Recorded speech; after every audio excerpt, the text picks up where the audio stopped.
A Carol e eu temos outro assunto agora que merece a sua atenção. É o abandono de idosos. O tema voltou a ser discutido depois que uma senhora francesa foi deixada pelo filho no aeroporto de Guarulhos, em São Paulo. Estas imagens são registros de um drama de família que se transformou num episódio internacional. A francesa Johanna Gundula Lechner-Tran, de 77 anos, desembarcou no Aeroporto Internacional de Guarulhos, em São Paulo, ao lado de 2 filhos, o mais novo de 35 anos e o mais velho de 43, uma pessoa com deficiência. Essa senhora, idosa, com cadeira de rodas, e o filho dela que tem um síndrome de Down, estavam viajando da Bolívia para ir para a Rússia com o filho mais velho, através de Guarulhos e de Doha. Os 3 vieram da Bolívia, mas de repente o caçula desapareceu.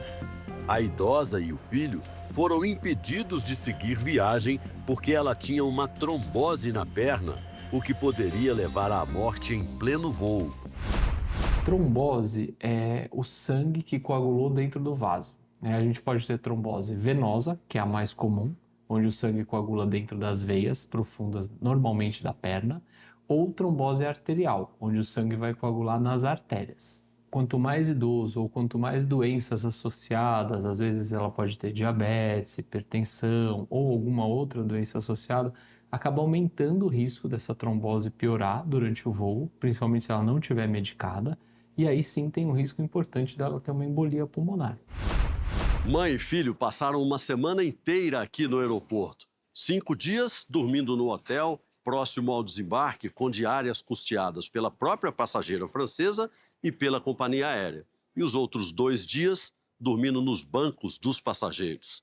Mesmo com a dificuldade de andar por causa da perna, a idosa se recusou a sair do aeroporto para receber cuidados. Determinada, ela queria seguir com o filho para o destino que havia escolhido: a Rússia. A francesa ainda tentou argumentar. Conseguiram para mim um médico que eu acredito que seja francês. Ele falou comigo por telefone e eu percebi que ele não gosta da Rússia. Mas isso não tem nada a ver comigo. Nós temos vistos para a Rússia, nós temos dinheiro suficiente, passaporte franceses novos, nós temos tudo. E eu preciso agora dessa autorização médica para viajar. E ele não quer dar. Sem ninguém para pedir ajuda, a francesa e o filho contaram com a solidariedade dos funcionários do aeroporto e do hotel, que compraram até comida para os 2. Nossa equipe queria entender o que fez o filho mais novo deixar a mãe e o irmão mais velho com síndrome de Down no aeroporto e voltar para a Bolívia. Tentamos contato com ele, mas o rapaz não atendeu. Chama até cair.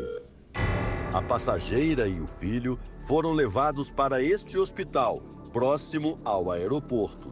Acionado, o consulado da França convenceu os 2 de que o melhor seria voltar para casa.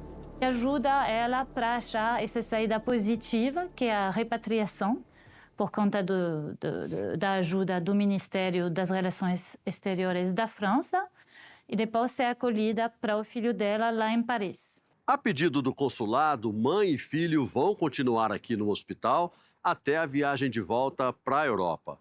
O caso da francesa reflete uma situação cada vez mais comum e preocupante no Brasil: o abandono de idosos. Segundo o Ministério dos Direitos Humanos e da Cidadania, todos os dias, 2 pessoas com mais de 60 anos são deixadas em algum hospital público do país.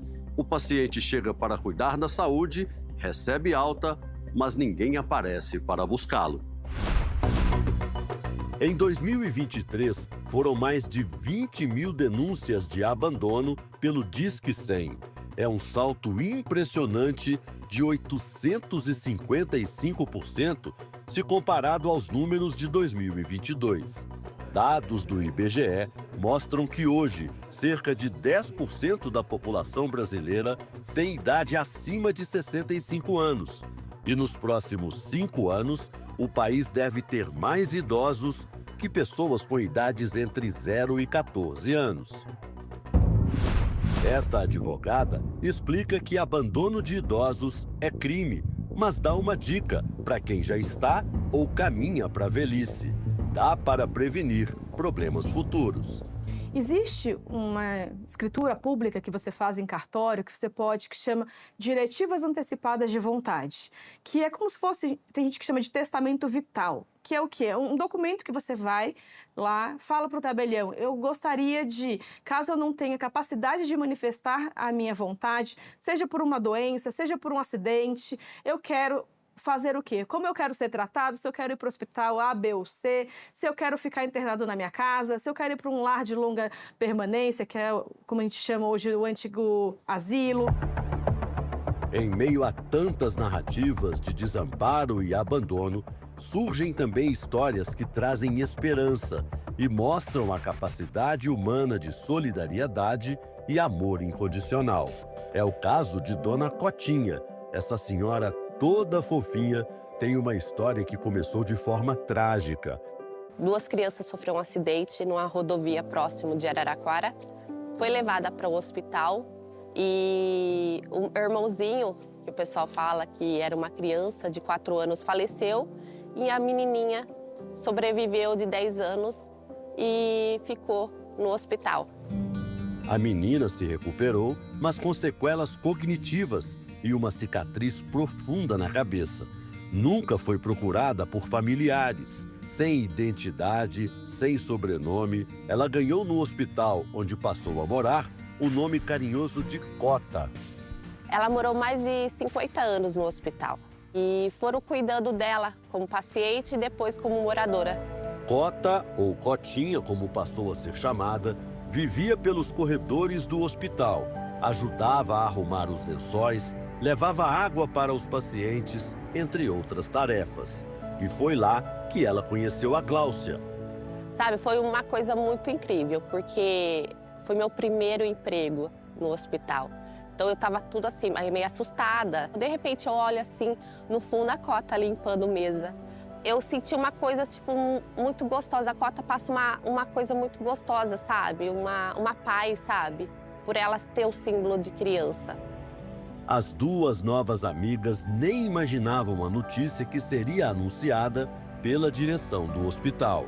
O hospital anunciou que ia fechar. De repente a gente estava numa reunião, eles falando pra gente parar de trabalhar, e a Cota estava sozinha no hospital, esperando alguém buscar ela. E a polícia foi buscar ela. Levou ela para um abrigo. Foi nesse momento que Gláucia decidiu agir. Falei assim, gente, eu tenho minha filha pequenininha, até se Deus quiser o hospital voltar, a Cota pode ficar comigo. Como que eu faço para... Aí o pessoal fala, fala com tal pessoa, tudo. Se não fosse eu na vida dela, quem que iria cuidar dela? Ela ia ser levada para um abrigo. E aí ali que eu decidi ficar com ela, com todas as dificuldades que a gente teve. Eu falei, eu não tenho coragem de abandonar ela. Desde então, a vida das 2 mudou. Cota foi adotada, ganhou sobrenome, um quarto cor-de-rosa, uma geladeira só dela, uma casa cheia de bonecas e uma irmã, a Emily. Já Gláucia ganhou uma nova filha. Ela esperou mais de 50 anos para ter uma mãe, sabe? Eu penso muito nisso, sabe? Que ela, quando ela tinha 30 anos, eu nasci. Então, olha como que as coisas é. Eu acho que Deus colocou assim, na hora que eu nasci, falou, nasceu sua mãe, Cota. Vai demorar um pouquinho, Cotinha, mas sua mãe vai chegar. Entre bonecas, risadas e abraços, Cota finalmente encontrou um lar. E Gláucia, uma razão ainda maior para viver. A Cota trouxe amor, sabe, para mim. Sabe, eu olho para ela e eu agradeço muito a Deus por ela estar comigo. Eu sei que a Emily tem um mundo para fora para poder explorar. E a Cota só tem eu. Eu tenho que cuidar dela. Eu tenho que cuidar dela. Eu acho que essa é a missão que Deus me deu. Hoje eu sei o significado que eu vim para esse mundo, foi para cuidar da Cota.